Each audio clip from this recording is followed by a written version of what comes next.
기도하시겠습니다.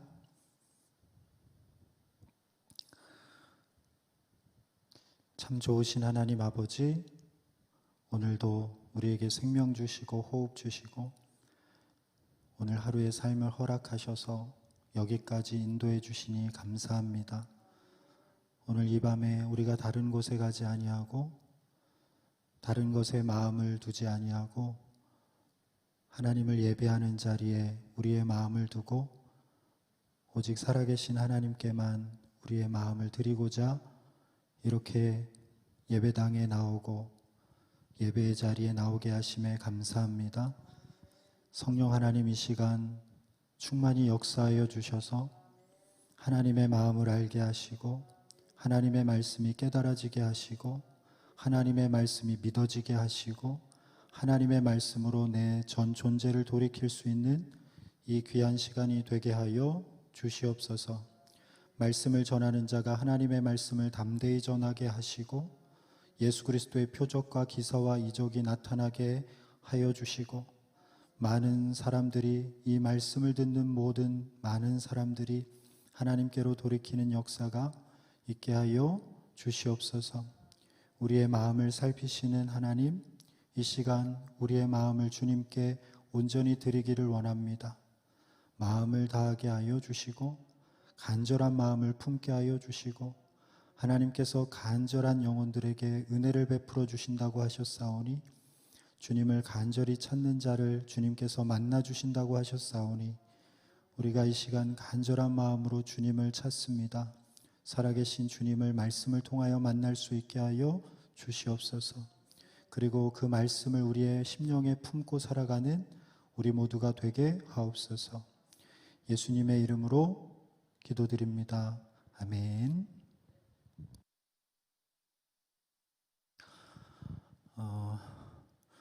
하나님보다 돈을 더 사랑하는, 창조주 되시는 하나님보다 피조물인 돈을 더 사랑하는 이 바벨론 같은 세상에서 오직 하나님만을 사랑하고 오직 하나님만을 섬기는 신실하고 참된 그리스도인들 다 되시기를 주님의 이름으로 축복합니다.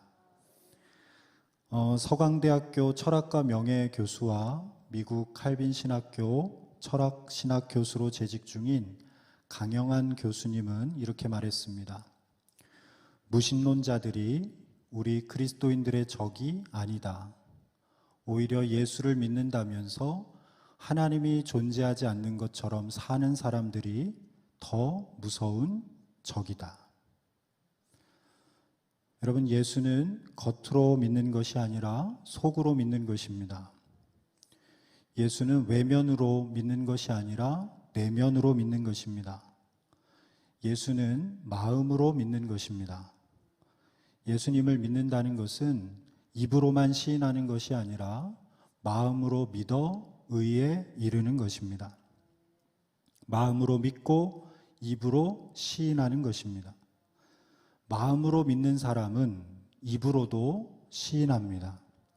하지만 그가 입으로 시인한다고 해서 마음으로 믿는 것만은 아닙니다.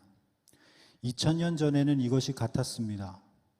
2000년 전에 예수를 마음으로 믿는 것과 입으로 시인하는 것은 같았습니다.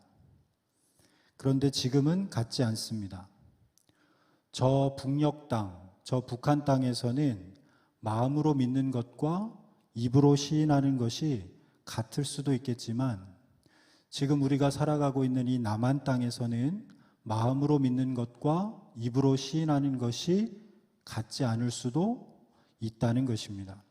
왜 그렇습니까? 저 북한에서는 입으로 시인하면 고난을 당하고 박해를 당하고 불이익을 당합니다.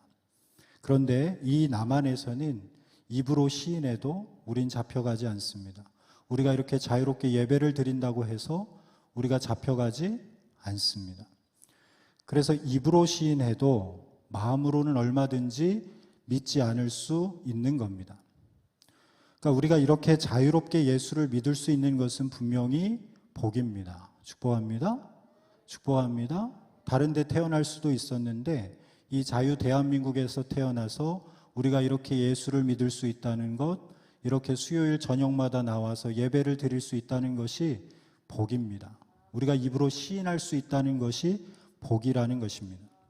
하지만 다른 면에서 볼 때에는 오히려 저 북녘 땅보다 믿는 그리스도인들에게는 더 시험에 빠지기가 쉽다는 것입니다. 그러니까 더욱 우리가 이 땅에서 자유로운 삶을 살아갈 때 정신 차리고 깨어 있어야 하는 것입니다. 여러분, 예수님을 마음으로 믿으십니까? 예수님을 주인이라고 부르십니까? 그렇다면 오늘이라고 하는 우리의 삶을 돌이켜 볼 때 과연 우리의 삶 속에 하나님은 얼마나 많이 살아 계셨습니까? 우리의 눈과 우리의 입술과 우리의 손과 우리의 발, 그것을 통해서 우리의 삶을 통해서 하나님의 존재가 얼마나 많이 드러났습니까? 가정에서, 학교에서, 일터에서, 거리에서, 이 예배당 오시기 전에 예배당 밖에서 우리는 얼마나 하나님을 의식하면서 살았습니까? 우리의 일상 속에서 과연 우리는 얼마나 주님과 동행하면서, 마음으로 그렇게 동행하면서 살았습니까? 아까 말씀드린 강영한 교수의 말에 비추어 볼 때 우리는 과연 그리스도인들의 적으로 살았습니까? 아니면 아군으로 살았습니까? 우리로 인하여 우리의 원수는 힘이 빠집니까? 아니면 우리의 원수가 오히려 힘이 납니까? 성경을 읽어보게 되면 하나님께서 한탄스러워 하시고 통탄하시는 것은 하나님을 믿지 않는 자들 때문이 아니라 겉으로는 하나님을 믿는다고 하면서도 실제로는 다른 것을 믿고 있는 우상 숭배자들 때문이었습니다. 우리 예수님께서는 결코 스스로 죄인이라고 고백하며 예수님 앞에 나오는 사람을 절대로 거절하거나 물리치신 적이 없습니다. 오히려 하나님과 가장 가까이 있다고 자부하고 자처하는 자들에게 화 있을진저 외식하는 자들이라고, 화 있을진저 독사의 새끼들이라고 말씀하신 것입니다. 하나님께서 예루살렘 성전을 떠나신 것은, 그래서 그 예루살렘 성전이 무너진 것은 믿지 않는 자들 때문이 아니라 믿는다고 하는 자들 때문입니다. 그들의 가증함 때문에 예루살렘 성전은 무너진 것입니다. 겉으로는 하나님을 예배하는 것 같아 보였는데 그 은밀한 속을 들여다보면 온갖 정욕과 탐심, 우상들을 숭배하고 있었던 성전에 있는 장로들, 제사장들 때문에 하나님께서는 그 가증함을 보시고 예루살렘 성전을 떠나시고 그 결과 예루살렘 성전은 무너지게 된 것입니다. 여러분, 오늘날 교회가 어려운 것이 믿지 않는 세상 사람들 때문입니까? 주님께서 눈물 흘리시고 아파하고 계시는 것이 과연 이 세상이 타락했기 때문입니까? 아닙니다. 믿는다고는 하지만 믿음으로 살지 않는 우리들 때문입니다. 예수를 믿는다고 하면서도 하나님이 존재하지 않는 것 같이 그렇게 살아가는 우리들 때문이라는 것입니다. 창조주 하나님을 사랑한다고 하면서도 피조물을 실제로는 더 사랑하고 있는 우리들 때문입니다. 사랑하는 여러분, 지금부터라도 하나님의 적군이 아니라 든든한 아군이 되시기를 바랍니다. 오늘 이 시간 이후로 다시 한번 결단하고 우리의 의지를 주님께 드리기를 원합니다. 주님, 제가 당신의 적군이 아니라 아군이 되겠습니다. 오늘 본문은 큰 음녀에게 내릴 심판을 보여주고 있습니다. 우리는 오늘 본문을 세 가지 질문을 가지고 살펴보려고 하는데, 첫 번째는 큰 음녀는 누구인가 라는 것이고, 두 번째는 큰 음녀가 받을 심판은 무엇인가 라는 것이고, 세 번째는 주님께서 큰 음녀가 받을 심판을 보여주시는 이유가 무엇인가 라고 하는 것입니다. 첫 번째, 큰 음녀는 누구인가? 우선 그 큰 음녀의 이름을 보면 바벨론입니다. 5절의 말씀입니다. 그의 이마에 이름이 기록되었으니 비밀이라, 큰 바벨론이라, 땅의 음녀들과 가증한 것들의 어미라 하였더라. 그 여자는 땅의 음녀들과 가증한 것들의 어미입니다. 이 땅의 모든 음란하고 가증한 것들을 생산해내는 근원지라는 말입니다. 소리가 좀 너무 많이 울리는 것 같은데요, 집사님? 네. 이거는 아예 빼주세요. 리버브, 에코나 뭐 이런 거 다 빼주세요. 소리를 조금, 네. 땅의 음녀들과 가증한 것들의 어미라고 하는 말은 이 땅의 모든 음란하고 가증한 것들을 생산해내는 근원지라는 말이에요. 그래서 성경에서 음행이라고 하는 것은 하나님을 배반하고 우상 숭배를 의미하는 것입니다. 그래서 큰 음녀 바벨론은 땅의 임금들과 함께 음행을 저지르고 땅의 사람들이 음행의 포도주에 취하게 합니다. 그녀는 7머리와 10뿔이 있는 붉은빛 짐승을 탔습니다. 그리고 그 짐승의 몸에는 하나님을 모독하는 이름들이 가득합니다.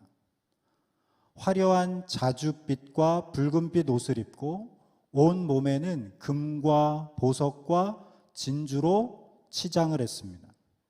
또한 손에는 가증한 물건과 음란하고 더러운 것들이 가득한 금잔을 가지고 있습니다. 무엇보다 중요한 것은 성도들과 증인들의 피에 취해 있다는 것입니다. 성도들과 증인들의 피를 너무 많이 흘려서 그 피에 취해 있다는 것이죠. 그럼 구체적으로 이 큰 음녀 바벨론은 누구를 가리킵니까? 9절의 말씀 우리 다 같이 읽어보겠습니다. 9절입니다. 지혜 있는 뜻이 여기 있으니 그 7머리는 여자가 앉은 7산이요. 7산 위에 이 여자가 앉아있다라고 하는데 이 7산은 당시 지리적으로 보아서 7 언덕 위에 세워진 로마시를 의미합니다. 당시 로마는 티베르강 왼쪽에 있는 7개의 언덕에 자리를 잡고 있었습니다. 로마는 세르비우스 툴리우스 6세, 세르비우스 툴리우스 6세라고 하는 이 황제 때부터 로마를 일컬어 7 언덕의 도시라고 알려졌습니다. 로마가 7 언덕의 도시. 이 도시가 로마 제국의 권력의 중심지가 되었고 그 권력을 장악했던 7 황제가 있었는데 그들을 가리켜 7머리라고 할 수 있겠습니다. 10절의 말씀입니다. 또 7 왕이라 5은 망하였고 하나는 있고 다른 하나는 아직 이르지 아니하였으나 이르면 반드시 잠시 동안 머무르리라. 이미 망한 5 황제가 있는데 그 5 황제는 아우구스투스, 티베리우스, 칼리굴라, 클라우디우스, 네로입니다. 그리고 현재 있는 자는 베스파시안이라고 하는 황제입니다. 그리고 아직 이르지 않은 자는 티투스입니다. 그러니까 이 큰 음녀 바벨론이 이 로마라고 하는 도시의 자리를 잡고 그 7 왕들을 움직여서 하나님을 대적하고 우상을 숭배하게 하고 교회를 박해하게 하고 온갖 음란을 저지르게 했다는 것입니다. 그러니까 하나님을 대적하는 어떤 큰 세력이 바로 큰 음녀 바벨론이라고 할 수 있습니다. 고로 이 큰 음녀 바벨론은 하나님을 부인하는 세상을 말하는 것입니다. 하나님을 부인하는 세상. 로마 황제들이 스스로 자기 자신을 신이라고 하고 우상을 숭배하고 다른 이들에게 우상 숭배를 강요하는 그 근원에는 큰 음녀 바벨론이 있다는 것입니다. 이 세상 사람들이 하나님을 부인하고 부정하는 그 배경, 그 근원에는 큰 음녀 바벨론이 있습니다. 그 큰 음녀 바벨론이 그들에게 하나님을 부인하게 한다는 것입니다. 그러니까 우리가 알아야 되는 건 우리는 이 세상에 우리를 예수 그리스도로 안내하고 하나님을 예배하게 하고 하나님을 사랑하게 하고 끊임없이 하나님을 바라보게 하는 성령님이 계심을 알아야 합니다. 축복합니다. 축복합니다. 그와 동시에 우리로 하여금 믿음에서 파선하게 하고 하나님을 부정하게 하고 하나님이 아닌 그런 것들을 주목하게 하는 것이죠. 권력, 물질 만능주의, 음란, 사치 이런 것들, 그런 것들을 사랑하게 하는 큰 음녀 바벨론이 있다라고 하는 것도 알아야 합니다. 성령님이 계시다는 것 분명히 알아야 하고 큰 음녀 바벨론이 있다는 것도 알아야 됩니다. 그러니까 큰 음녀 바벨론과 같은 이 세상에서 정신 차리고 깨어서 분별해야 하는 것입니다. 둘째, 그럼 큰 음녀 바벨론이 받을 심판은 무엇인가? 큰 음녀 바벨론에게 조종당하여 하나님을 대적하고 믿는 자들을 박해하는 세력들은 과거에도 있었고 지금도 있고 앞으로도 있을 거라고 성경은 말씀하고 있습니다. 하지만 그들은 반드시 있을 것이긴 한데 아주 잠시 동안만 머무를 것입니다. 영원의 관점에서 보면 아주 잠깐 있다가 사라지는 안개와 같을 것이라는 말입니다. 지금 요한과 초대교회 성도들이 당하고 있는 고난은 분명히 지금 실제하는 고난이고 그들을 힘들게 하는 고난이지만 이것은 잠시 머물렀다 지나가는 그러한 안개와 같은 것이라는 말이죠. 이 고난도 영원한 것이 아니라 지나간다는 것입니다. 그리고 이 세상의 모든 박해자들의 종착역, 하나님을 부인하는 그 큰 음녀 바벨론을 따라서 하나님을 부인하고 하나님을 믿는 사람들을 박해하는 모든 자들의 종착역은 멸망입니다. 그들이 받는 심판은 멸망이라는 것이죠. 11절 말씀 우리 다 같이 읽어보겠습니다. 11절 시작. 전에 있었다가 지금 없어진 짐승은 8째 왕이니 7 중에 속한 자라. 그가 멸망으로 들어가리라. 권력이나 물질이나 화려함이나 사치스러운 것들, 이런 것들은 영원한 것들이 아니죠. 만일 하나님께서 허락하신 그러한 것들을 하나님을 대적하고 자기 정욕과 탐심을 위해서 사용한다면 그것들을 우상으로 삼았던 자들은 곧 멸망할 것입니다. 이미 있다가 망한 네로와 같이 박해하는 세력들은 역사적으로 계속해서 생겨납니다. 하지만 이 세상의 모든 박해자들의 끝은 멸망이라는 것입니다. 그들뿐만 아니라 그들을 따라서 영원하지 않은 것들을 우상으로 삼고 살았던 모든 사람들의 끝 또한 멸망입니다. 분명 큰 음녀 바벨론이 왕성하게 활동했었고 지금도 활동하고 있고 앞으로도 활동할 것입니다. 하지만 그것들의 끝은 곧 멸망이라고 하는 것을 분명히 가르쳐주고 있는 것입니다. 바벨론, 큰 음녀 바벨론이 존재하고 그들의 세력도 존재하고 그들이 실제하지만 그것들의 끝은 멸망이라는 것입니다. 그들은 멸망이라는 심판을 받게 된다는 것이죠. 그러면 세 번째, 큰 음녀가 받을 이 심판을 보여주시는, 주님께서 우리에게 보여주시는 이유가 무엇입니까? 14절의 말씀 다시 한번 읽어보겠습니다. 시작. 더불어 싸우려니와 어린 양은 만주해 주시오 만왕의 왕이심으로 그들을 이기실 터이요 또 그와 함께 있는 자들 곧 부르심을 받고 택하심을 받은 진실한 자들도 이기리로다. 이 심판을 왜 보여주세요? 이기니까 인내하라는 겁니다. 따라하겠습니다. 이기니까 인내하라. 이길 거니까 인내하라는 거예요. 믿음을 지키라는 것입니다. 더 구체적으로 말씀드리면 돈을 사랑하지 말고 하나님만 사랑하라는 것입니다. 하나님과 재물을 겸하여 섬기지 말고 하나님만을 섬기라는 것입니다.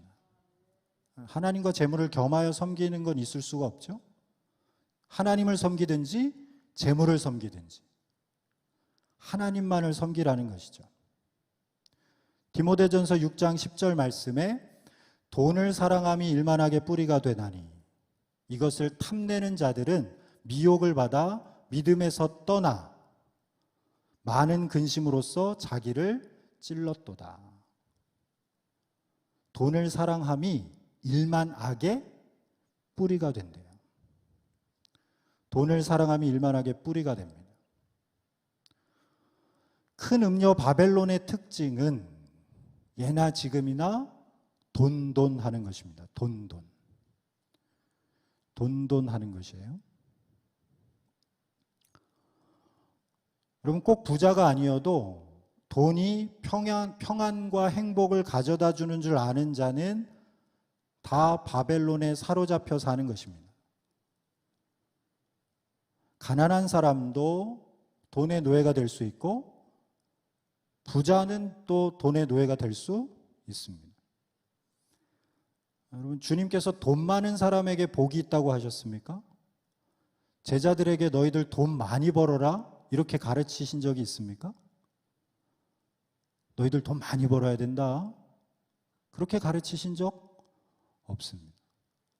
오히려 돈이 많은 부자는 천국에 들어가는 게 더 어렵다고 말씀하셨습니다. 왜 그렇습니까? 돈보다 하나님을 더 사랑해야 되는데 돈이 많으면 하나님보다 돈을 더 사랑하기 쉽기 때문이죠. 그런데도 큰 음녀 바벨론은 계속해서 돈이 최고라고 합니다. 돈의 힘을 계속 보여줘요. 이거 봐라. 이거 봐. 돈이 없으니까 이런 꼴 당하지 않냐. 돈이 없으니까 너희들이 이렇게 고생하지 않냐. 돈이 없으니까. 그러니까 돈이 있어야 돼. 계속해서 돈이 최고라고 하는 것이죠. 교회도 그러니까 막 돈이 있어야 되고 돈만 있으면 다 되는 줄 알고 돈만 있으면 안심하고 내 통장에 돈이 있으면 안심하고 돈이 없으면 근심하고 그래서 바벨론에 사로잡혀 사는 사람들은 돈 벌기 위해서 가정도 희생하고 건강도 희생하고 신앙까지 희생합니다. 돈 잘 못 벌 때는 굉장히 신앙이 좋은데 뭐 꼭 예배 생활을 열심히 한다고 신앙이 좋은 건 아니겠지만 예배 생활을 열심히 했는데 돈을 좀 버니까 예배 생활을 안 해요. 신앙도 희생하는 것이죠. 돈 벌려고. 믿음도 양심도 돈 벌려고 파는 거예요. 안 하던 거짓말도 하고 사기도 치고 불법도 저지르고 바가지도 씌우고 돈 벌려고. 가짜 물건도 팔고 부실공사도 하고 뇌물을 주고받기도 하고 힘으로 남을 억압하는 것입니다. 돈을 아끼려고 불법을 저지르는 것이죠. 그게 큰 음녀 바벨론의 전략이에요. 여러분 혹시 최근에 담배값 보신 적 있으십니까? 담배값. 우리는 담배 가격이 얼마인지도 잘 몰라요. 이 세상을 몰라도 너무 몰라요, 이렇게. 간첩이라 그랬는데 옛날에, 그죠? 담배값 모르면 간첩이라 그랬죠, 장로님. 예전에. 근데 담배값을 몰라요, 여러분 보기에도 끔찍한 사진을 담배값에 그려놓고 담배를 피우지 말라고 합니다. 담배를 팔면서. 그죠? 그렇게 나쁜 것을 공기업이 담배를 제조해서 팔고 있어요. 피지 말라면서 팔고 있습니다. 왜 그렇습니까? 돈 때문입니다. 저는 술 취함도 마찬가지라고 봅니다. 술 취함이라고 하는 것은요, 여러분, 수많은 범죄의 근원이에요. 술 취함. 10년 전 통계이기는 하지만 경찰청 통계를 보면 5대 강력범죄, 살인, 강간, 강도, 절도, 폭력 가운데 28.41%, 이건 평균이에요. 이게 3분의 1이 음주에서 비롯되었습니다. 그 가운데 살인은 무려 42.6%. 그러니까 살인 사건이 낮다. 그 중에 조금 안 되는 반은 다 술 먹고 저질렀다는 거예요. 강간은 32.4%, 폭력도 35.4%나 됩니다. 여러분, 음주운전 왜 합니까? 음주운전을 왜 해요? 뭐 술 먹은 사람들이 다 음주운전하는 건 아니지만 음주운전 자체가 술 취한 사람이 음주운전하는 거잖아요. 술 취함 때문에 음주운전하는 거예요. 술 취함 때문에 음란합니다. 술 취한 모든 사람들이 범죄를 저지르는 건 아니지만 이 술 취함을 막게 되면 살인은 자동으로 2분의 1이 줄고 강간은 3분의 1이 줄고 폭력도 3분의 1이 주는 거예요. 그런데도 불구하고 우리는 근본적인 이 문제를 해결하려고 하지 않죠. 술 취함을 규제하지 않고 있습니다. 왜 그럴까요? 첫째는 이미 많은 사람들이 술 취함에 빠져 있기 때문입니다. 이제 기독교인들도 술에 대해서 굉장히 관대해졌습니다. 법으로는 금지하고 있지만 고리타분하게 생각합니다. 술에 대해서 금지하는 것을. 그런데 여러분, 우리가 안 마셔도 많이들 마셔요. 그리스도인들이 안 마셔도 충분히 많이들 마시고 계세요. 여러분, 이 술 취함이라고 하는 것은 방탕한 것이에요. 술 취함은 방탕한 것입니다. 동의하지 않으십니까? 술 취함은 방탕한 거예요. 그런데도 이것을 규제하지 않죠. 왜? 많은 사람들이 이미 술 취함에 빠져 있어요. 그리고 또 중요한 이유는 돈 때문이죠. 돈 때문입니다. 미국에서는 극악한 총기 사고가 계속해서 일어난다고 하죠. 수많은 사람이 죽어갑니다. 그래도 총기 규제를 할 거냐 말 거냐 하면서, 그런데 총기 규제를 하지 않는 결정적인 이유 가운데 하나는 총기 협회의 이익 때문입니다. 인류는 아직 핵 폐기물을 완벽하게 처리할 기술이 없습니다. 그런데도 핵무기를 계속 만들고 그럴 가능성이 있는 원자력 발전소도 계속해서 건설하죠. 그 건설의 목적은 뭐예요? 실리, 이익, 돈 때문입니다. 많은 나라들이 전쟁을 막는다는 이유로, 저들보다 더 강한 힘을 가져야 된다는 이유로 여러 무기들을 개발하여 사고팔고 하고 있습니다. 또한 그런 무기들을 소비하기 위해서 전쟁을 종용하거나 묵인하고 있습니다. 왜 그런 거예요? 돈 때문입니다. 이제 인류는 하나님이 멸망시키지 않아도 스스로 멸망시킬 힘을 다 가지고들 있습니다. 이 모든 것이 이 세상이 큰 음녀 바벨론에 의하여 지배받고 조종받고 있다라고 하는 증거예요. 문제는 그리스도인들도 여기에 자유롭지 못하다는 거예요. 돈을 벌기 위해서 정직하라는 하나님의 말씀은 무시한다는 겁니다. 교회도 무슨 일을 추진해 나갈 때 이득만 되면 그것이 불법이어도 타협하고 그대로 추진해 나간다는 겁니다. 이익만 되면 하나님의 말씀을 무시한다는 겁니다. 돈 때문에 생명을 사랑하라는 하나님의 말씀을 무시한다는 말입니다. 돈 때문에 돈보다 더 소중한 것들을 버리고 살아가는 사람은 큰 음녀 바벨론에 사로잡혀 사는 것입니다. 사랑하는 여러분, 성령 충만하다는 것이 뭡니까? 성령 충만하다는 것이 끝을 볼 수 있는 지혜가 있는 것인 줄로 믿습니다. 아, 지금은 영원할 것 같지만 저렇게 가다간 멸망이야. 그 끝을 볼 수 있는 거예요.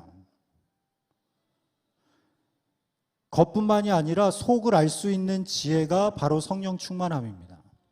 그래서 중요한 것과 중요하지 않은 것을 분별할 수 있습니다. 여러분, 만약에 아담과 하와가 성령이 충만했다면 선악과를 따먹을래야 따먹을 수가 없어요. 왜? 겉으로 보기에는 먹음직하고 보암직하고 탐스럽기까지 한데 그 속, 그 끝을 보면 멸망이고 죽음이거든요. 죽음이고 멸망이 보이는데 어떻게 선악과를 따먹습니까? 다윗이 밧세바를 봤을 때 성령이 충만했다면, 하나님의 영에 감동되었다면 밧세바를 탐할 수가 없었을 겁니다. 왜냐하면 그로 인해 벌어질 끔찍한 일들을 미리 볼 수 있기 때문이죠. 지금은 달콤한 것 같지만 이것을 내가 따먹으면 반드시 나에게 화가 있을 것이고 그 끝은 심판이요 멸망이라는 것이 성령이 충만한 사람은 보인다는 거예요. 권력, 물질 만능주의, 사치, 음란, 이 향락, 이런 것들의 끝이 멸망이라고 하는 것을 볼 수 있는 눈이 있다면 그곳에 사로잡히지 않을 것입니다. 사랑하는 여러분, 참된 그리스도인은 끝을 아는 사람입니다. 참된 그리스도인은 한 번 태어나면 반드시 한 번 죽는다는 것을 압니다. 그리고 그 죽음이 끝이 아니라 그 죽음 이후에 심판이 있다는 것도 압니다. 요즘 계속해서 우리 교회에 장례가 많이 나잖아요. 그러니까 장례가 많이 나니까 죽음을 계속 생각하게 되는데 죽음을 계속해서 생각하는 게 오히려 우리 삶의 유익이에요. 이게 무뎌지면 좀 그렇겠지만 우리 삶의 유익이 돼요. 요즘 계속 생각나는 말씀이 이 말씀이에요. 전도서 11장 9절 말씀 다 같이 읽어보겠습니다. 시작. 청년이여 내 어린 때를 즐거워하며 내 청년의 날들을 마음에 기뻐하여 마음에 원하는 길들과 내 눈이 보는 대로 행하라. 그러나 하나님이 이 모든 일로 말미암아 너를 심판하실 줄 알라. 마음대로 살라는 거예요. 너 즐거운 대로 살아. 네 마음에 원하는 대로 살아. 기뻐하는 대로 살아. 좋은 대로 살아. 그런데 분명히 한 가지는 기억해. 이 모든 일로 말미암아 하나님이 너를 심판하실 줄 알아. 여러분, 심판을 아는 사람의 마음과 심판을 모르는 사람의 마음은 같을 수가 없습니다. 심판이 있음을 아는 사람과 심판이 있음을 모르는 사람의 삶은 질적으로 다를 수밖에 없다는 것입니다. 그래서 참된 그리스도인은 오늘이라고 하는 이 소중한 시간을 허투루 사용하지 않고 그 오늘 하루하루 매 순간순간을 하나님의 말씀에 순종하고 충성하면서 살아가는 것입니다. 이는 끝이 보이기 때문입니다. 심판이 있음을 알기 때문입니다. 사랑하는 여러분, 끝을 볼 수 있는 지혜, 심판을 알 수 있는 이 지식이 저와 여러분에게 있으시기를 주님의 이름으로 축복합니다. 마지막으로 요한일서 2장 15절에서 17절의 말씀 읽어보겠습니다. 여러분은 세상이나 세상에 있는 것들을 사랑하지 마십시오. 세상을 사랑하는 사람에게는 그 안에 아버지의 사랑이 없습니다. 세상에 있는 모든 것, 곧 육신의 욕망과 눈의 욕망과 살림살이의 자랑거리는 아버지께로부터 나온 것이 아니라 세상으로부터 나온 것이기 때문입니다. 이 세상도 사라지고 이 세상의 욕망도 사라지지만 하나님의 뜻을 행하는 사람은 영원히 남습니다. 사랑하는 여러분, 누가 지혜로운 사람입니까? 잠깐 있다 사라질 이 세상과 욕망을 따라 살아가는 사람입니까? 아니면 영원하신 하나님의 뜻을 따라 행하는 사람입니까? 저는 우리 모두가 진실로 이처럼 지혜로운 자들 다 되시기를 주님의 이름으로 축복합니다. 큰 음녀 바벨론 시대에서 정신 차리고 깨어서 분별해서 곧 있어 썩어질 이 세상의 것들을 사랑하지 않고 단호히 거절하고 영원하신 하나님을 사랑하면서 그렇게 하루하루를 믿음으로 인내하며 사시는 저와 여러분 다 되시기를 주님의 이름으로 축복합니다. 기도하겠습니다. 영원하신 하나님, 오늘 말씀을 통하여 이 세상을 미혹하고 조종하는 큰 음녀 바벨론이 있음을 다시 한번 깨닫게 해주셔서 감사합니다. 지금도 이 세상의 바벨론은 하나님이 아닌 다른 피조물들을 하나님보다 더 사랑하도록 우리를 미혹하고 있습니다. 이런 바벨론 같은 세상에서 살아가는 우리에게 성령 하나님 지혜를 주셔서 큰 음녀 바벨론은 반드시 심판받아 멸망한다는 진리를 믿게 하시고 썩어질 것과 썩지 아니할 것, 영원한 것과 영원하지 않은 것, 중요한 것과 중요하지 않은 것들을 잘 분별할 수 있도록 도와주옵소서. 그리하여 이 땅에서 살아가는 동안 하나님이 살아계심을 전파하고 증거하는 삶을 살게 하시고 그런 우리의 삶이 주님의 몸된 교회를 든든히 세우는 주님의 아군이 되게 하옵소서. 예수님의 이름으로 기도드립니다. 아멘.